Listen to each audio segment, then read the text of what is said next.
오늘 본문 창세기 15장은 하나님께서 아브라함과 언약을 맺는 장면입니다. 먼저 창세기 15장 1절을 보시면 이후에 이렇게 시작하고 있습니다.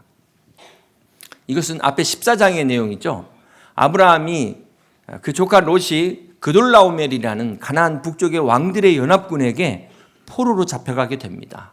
그때 아브라함이 조카 롯을 구하기 위하여 자기 휘하에 318명의 군사를 데리고 가서 이 조카 롯을 구해오게 됩니다. 자, 아브라함이 이 전쟁에서 승리한 후에 그가 무슨 연유인지 성경에는 나와 있지 않지만 그가 두려워하고 있다는 것을 우리가 알 수 있습니다. 우리 창세기 15장 1절을 같이 한번 보시겠습니다. 이후에 여호와의 말씀이 환상 중에 아브라함에게 임하여 이르시되 아브라함아 두려워하지 말라. 여기 본문에서 아브라함이 두려워한 이유가 뭘까요? 성경에 나와 있지 않지만 어쩌면 아브라함이 전쟁에서 승리했지만 여러분 얼마나 긴장했겠습니까? 그러다 보니까 이 긴장이 풀어지는 그 순간 두려움이 찾아오지 않았을까? 또 승리는 했지만 그 그돌라오멜의 그 연합군들이 언제 다시 보복해 올지 모르니까 두려움 가운데 두려움이 찾아왔을 것입니다. 그렇습니다. 사랑하는 성도 여러분, 우리가 새해를 맞았지만 우리에게도 두려움이 찾아올 수 있습니다. 여러분에게는 어떤 두려움이 있으십니까? 우리가 꼭 인생을 실패해서만 두려워하는 것이 아니라 승리해도 성공해도 두려움이 찾아올 수 있는 것입니다. 이 성공을 하고서도 과연 내가 이것을 계속 유지할 수 있을까? 두려움이 찾아올 수 있어요. 과연 이것을 우리 자녀들에게 그대로 이어줄 수 있을까? 이렇게 두려울 수밖에 없는 것이 우리의 인생인 것입니다. 그러므로 2024년 새해 여러분의 모든 두려움을 다 주님께 맡기시고 믿음으로 도전할 수 있는 여러분 다 되시기를 주님의 이름으로 축복합니다. 오늘 하나님께서 두려워하는 아브라함에게 찾아오셔서 말씀하십니다. 우리 1절 다시 보실까요?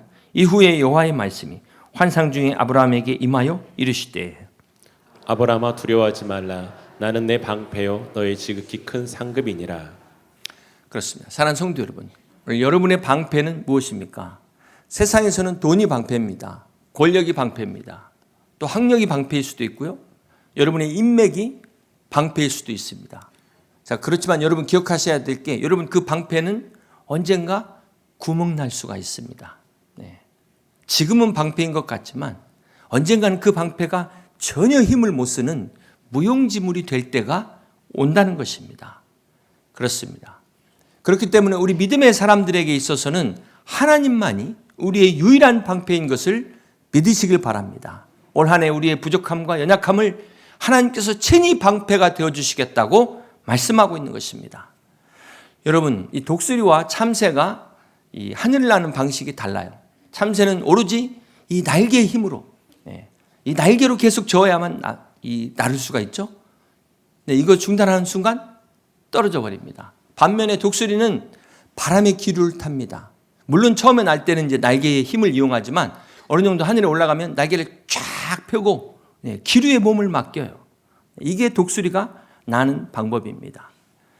이렇게 참새가 계속 날갯짓 하는 것처럼 인생도 마찬가지예요. 내가 살아보겠다고, 올 한 해 내 힘으로 좀 어떻게 해보겠다고 이렇게 안쓰럽게 발버둥치는 그런 인생들이 있다는 거예요. 그런가 하면 독수리가 활공하는 것처럼 날개를 쫙 펴고 여유 있게 또 새해를 또 이렇게 시작하는 사람들도 있습니다. 바라기는 여러분 모두 참새처럼 사지 마시고 독수리처럼 날개 펴시고 하나님과 함께 비행하시는 복된 한 해 되시기를 주님의 이름으로 축복합니다. 오늘 아브라함에게 주시는 말씀이 새해 여러분에게 주시는 하나님의 말씀이 되시길 주님의 이름으로 축복합니다. 아브라함아 두려워하지 말라. 너는 내 방패요 너는 너의 지극히 큰 상급이니라. 자, 여기 한번 여러분의 이름을 놓고 한번 불러보시기 바랍니다. 명호야, 제 이름 부르지 마시고 자기 이름 부르는 겁니다. 자, 시작. 명호야 두려워하지 말라. 나는 내 방패요 너의 지극히 큰 상급이니라. 그렇습니다. 우리 믿음의 사람들에게는 하나님이 방패이십니다. 하나님이 우리의 상급이신 것을 믿으시길 바랍니다. 자, 그렇다면 여기서 하나님이 우리의 상급이라는 것이 무슨 말일까요? 이건 다른 말로 말하면 우리가 하나님을 바라보는, 하나님을 추구하는 신앙을 말씀하는 것입니다. 그런데 어떤 사람들은 하나님을 바라보기는 하는데 하나님의 어디를 바라봐요? 손을 바라보고 있어요. 하나님의 손에 뭐가 들려있나? 뭘 줄 것인가? 이게 바로 기복신앙이라는 것입니다. 여러분, 기복신앙이 다른 게 아니에요. 네. 무엇을 바라보느냐? 하나님을 바라보더라도 어떤 것을 바라보느냐? 하나님 손에 들린 것을 바라보느냐? 하나님 자체를 바라보느냐? 네. 이 차이라는 것입니다. 그러므로 오늘 우리는 하나님이 주시는 것을 바라보지 않고 하나님의 얼굴, 하나님 자체를 바라볼 수 있는, 그래서 하나님이 우리의 상급이 되는 저와 여러분 다 되시기를 주님의 이름으로 축복합니다. 오늘 본문의 창세기 15장은 하나님이 아브라함과 언약하는 내용이라고 말씀을 드렸는데요.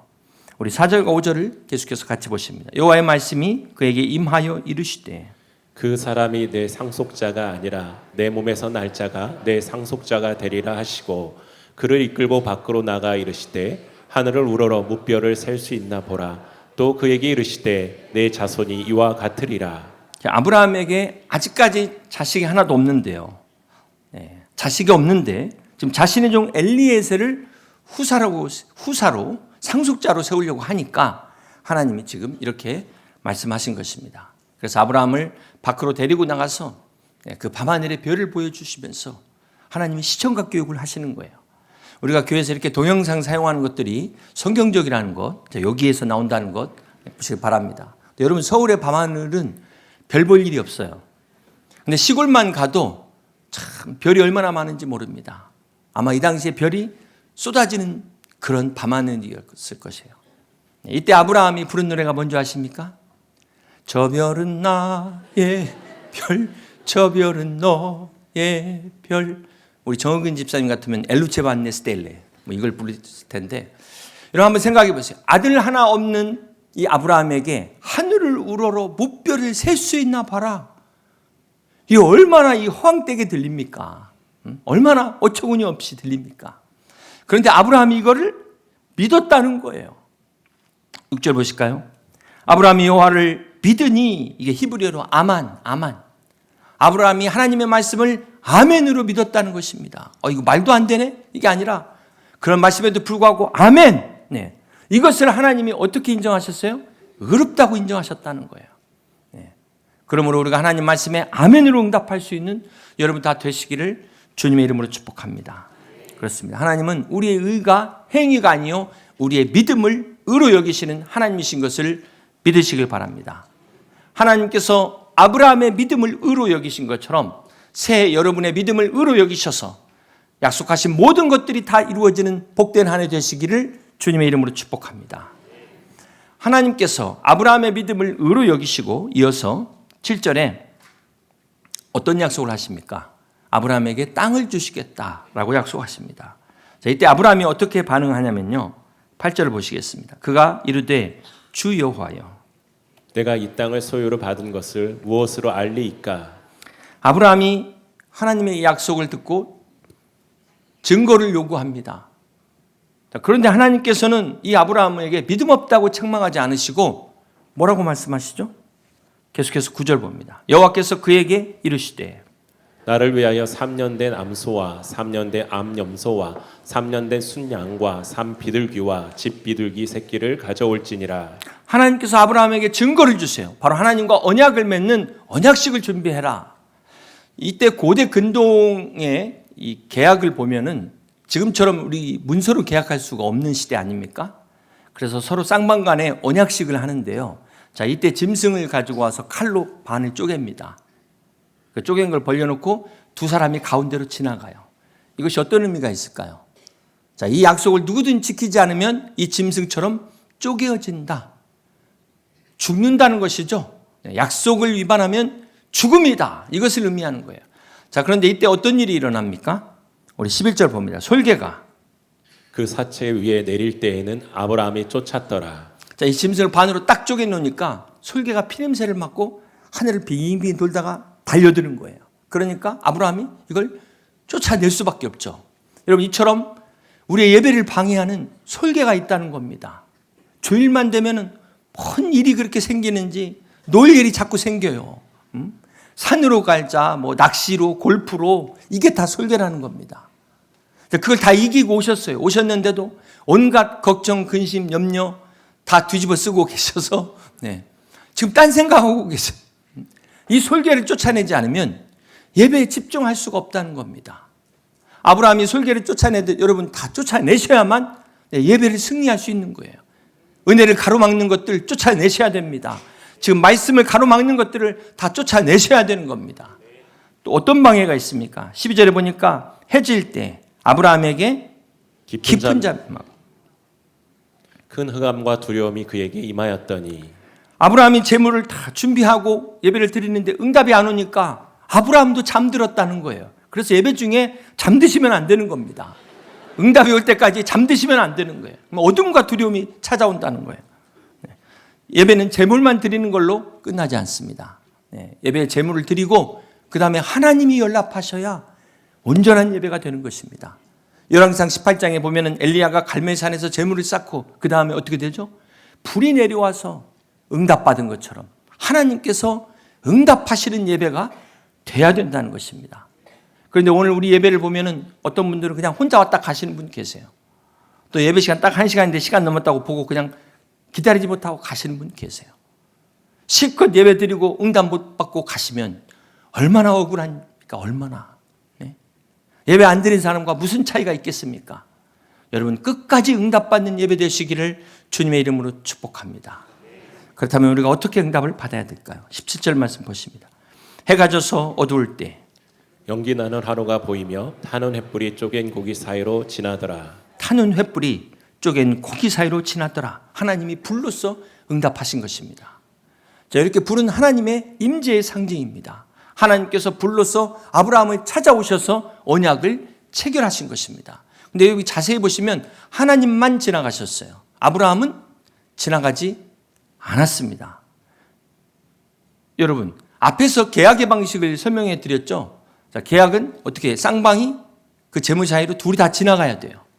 그런데 아브라함은 지나가지 않았고 하나님만 지나가셨다는 것입니다.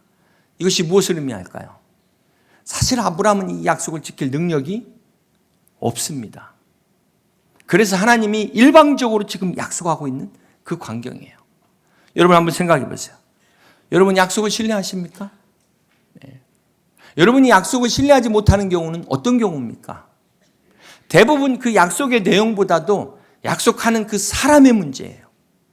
약속하는 사람이 어떤 사람이냐, 저 사람 과연 믿을 만한 사람이냐, 이제 거기에 따라서 결정되죠. 그것도 저 사람이 그 약속을 지킬 능력이 있는 사람인가, 첫 번째 이 능력을 보게 되고요. 두 번째는 능력이 있어도 그 사람이 약속을 지킬 의지가 있는가, 이 두 번째 의지 중요하죠. 이 사람이 능력도 있고 의지도 있는데 그 약속을 위한 대가를 지불해야 되잖아요. 헌신. 이 셋 중에 하나만 부족해도 약속이 이행이 안 되는 것입니다. 네. 약속의 신뢰가 떨어지는 것입니다. 이제 올해 4월이면 총선이 있는데요. 선거 때마다 이 포퓰리즘 공약이 남발되고 있어요. 지키지도 못할 약속 일단 하고 보자. 네, 속지 말고 여러분 잘 분별하시기 바랍니다. 사랑하는 성도 여러분, 우리가 믿는 하나님은 여호와 하나님. 여호와가 무슨 뜻이라고 했죠? 언약의 하나님이십니다. 우리 성경의 구약 올드 테스트먼트는 옛 언약, 신약 뉴 테스트먼트는 새 언약이에요. 언약의 하나님이 언약의 말씀으로 주신 것이 성경인 것을 믿으시길 바랍니다. 그래서 히브리서 6장 13절은 하나님이 아브라함에게 약속하실 때 가리켜 맹세할 자가 자기보다 더 큰 이가 없으므로 자신을 가리켜 맹세하여 이르시되 내가 반드시 너에게 복주고 복주며 너를 번성하게 하고 번성하게 하리라 하셨더니 그가 이같이 오래 참아 약속을 받았느니라라고 말씀하고 있는 것입니다. 그렇습니다. 언약의 하나님께서 자신보다 더 크신 분이 없으니까 하나님의 이름으로 이렇게 축복을 맹세하셨어요. 아브라함에게 맹세하신 이 축복이 오늘 저와 여러분의 축복이 되시기를 주님의 이름으로 축복합니다. 사랑하는 성도 여러분, 오늘 하나님께서 아브라함과 하신 이 언약이 사실은 십자가의 언약을 예표하는 사건입니다. 타는 횃불이 쪼갠 고기 사이로 지나더라. 자, 여기에 이 약속에는 뭐를 걸었다고요? 생명을 거는 약속이잖아요. 하나님이 아브라함과의 약속에 하나님의 생명을 거신 겁니다. 이 약속이 어디에서 완성됩니까? 예수님의 십자가에서 완성이 된 것입니다. 그렇습니다. 여기서 중요한 것은 하나님이 아브라함과의 언약에 하나님의 생명을 거셨다는 거예요. 이게 얼마나 큰 은혜입니까? 이게 얼마나 큰 축복입니까? 아브라함이 이 언약에서 한 거는 아무것도 없어요. 네, 그런데 우리 구원도 마찬가지입니다. 우리가 구원받는데 한 것이 아무것도 없습니다. 오로지 예수님의 십자가의 공로로 우리는 믿기만 하면 구원을 얻은 것입니다. 이것이 바로 십자가의 언약이에요. 오늘 하나님과 아브라함의 언약은 바로 이 십자가의 언약을 예표하는 사건이라는 것입니다. 자, 그리고 여기서 더 중요한 것은 이것을 믿어야 언약이 되는 거예요. 믿어야. 믿지 않는 사람들에게는 단지 그냥 뉴스에 불과합니다. 뭐 그렇다더라. 뭐 그런 소식이에요. 한 뉴스에 불과한 거예요.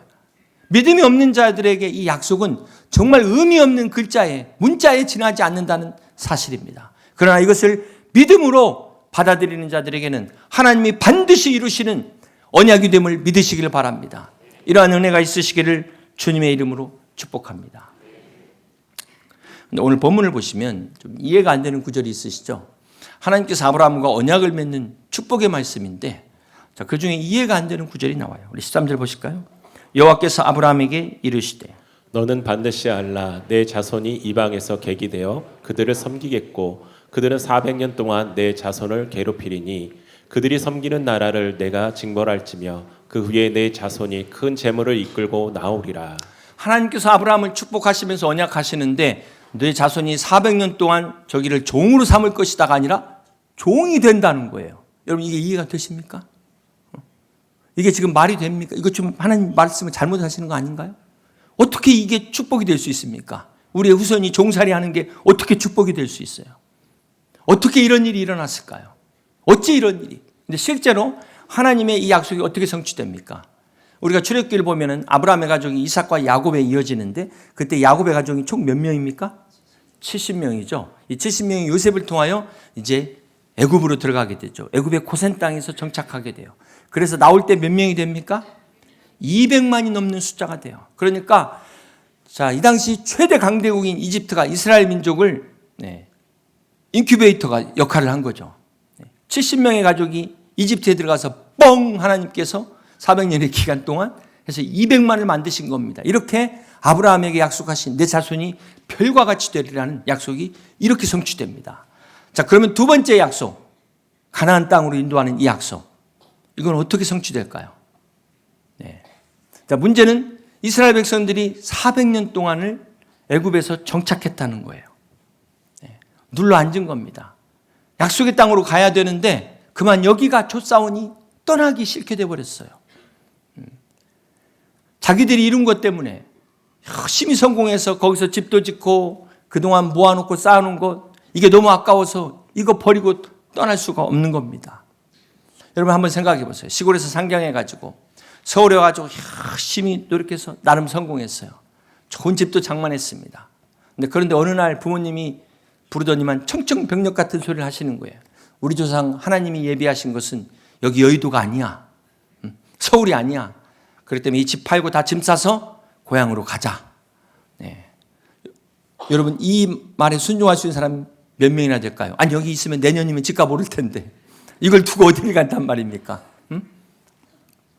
어떻게 해야 이스라엘 백성들이 이 이집트를 떠날 수 있을까요?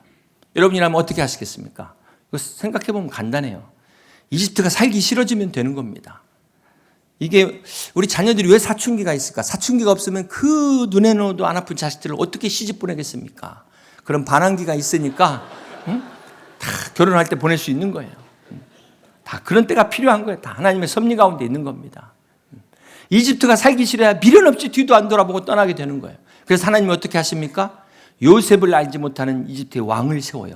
그래서 하루아침에 그들이 노예로 전락합니다. 그래서 400년 동안 노예가 돼요. 그런데도 못 깨달아.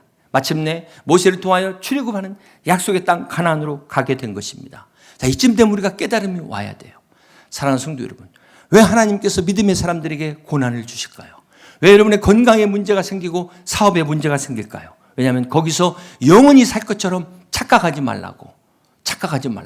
우리가 영원히 사는 곳은 가나안에 있다고 하나님께서 고난을 허락하시는 것입니다. 그래서 이 땅에서 믿음의 사람들에게 고난은 하나님의 언약을 성취하는 도구가 된다는 사실을 잊지 마시기를 바랍니다. 그럼 한번 따라 하시겠습니다. 믿음의 사람들에게 고난은 하나님의 언약을 성취하는 도구입니다. 하나님의 언약을 성취하는 도구입니다. 그렇습니다. 결론적으로 이스라엘 백성의 400년의 종살이는 저주가 아니었습니다. 하나님의 약속의 땅을 소망하게 하는 하나님의 섭리였음을 믿으시길 바랍니다. 자, 이때 아멘 하셔야 되는 거예요. 한 가지 더 말씀드리자면 이스라엘 백성들의 400년 종살이는 사실 그게 완전히 하나님의 뜻이라고 볼 수는 없죠. 왜냐하면 이스라엘 백성들이 그만큼 불순종했기 때문에 기간이 길어진 거예요. 그들이 완악했기 때문에 40년에 끝낼 수도 있는 걸 400년까지 끄는 겁니다. 네. 그럼에도 불구하고 400년 종살이에도 불구하고 하나님의 언약을 막을 수 없다. 하나님의 축복을 막을 자가 없다는 것입니다. 이것이 중요해요. 그렇습니다. 사랑하는 성도 여러분, 400년의 고통도 400년의 고난도 하나님이 우리에게 주신 약속을 막지 못합니다. 하나님의 축복을 가로막지 못합니다.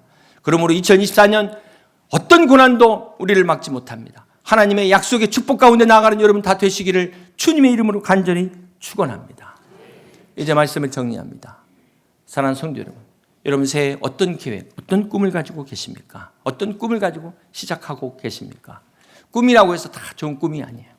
저 어렸을 때 막 꿈을 꾸다 놀다가 보니까 강아지가 있어서 한참 놀다 보니까 꿈속에서 그 생각이 했어요. 이거 개 꿈이네. 네.